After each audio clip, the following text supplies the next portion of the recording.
বাংলাদেশ কৃষি উন্নয়ন কর্পোরেশন সংক্ষেপে বিএডিসি গণপ্রজাতন্ত্রী বাংলাদেশ সরকারের কৃষি মন্ত্রণালয়ের আওতাধীন একটি স্বায়ত্তশাসিত প্রতিষ্ঠান। এর প্রধান কার্যালয় ঢাকায় অবস্থিত। বাংলাদেশ কৃষি উন্নয়ন কর্পোরেশন বিএডিসি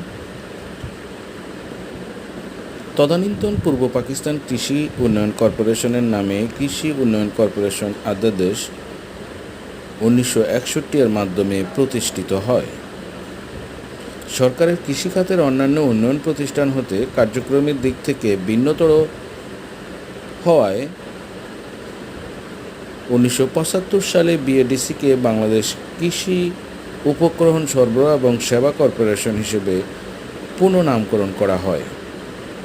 কিন্তু 1976 সালে বিএআইএসএসসি এর নাম পুনঃ প্রতিষ্ঠিত করা হয়।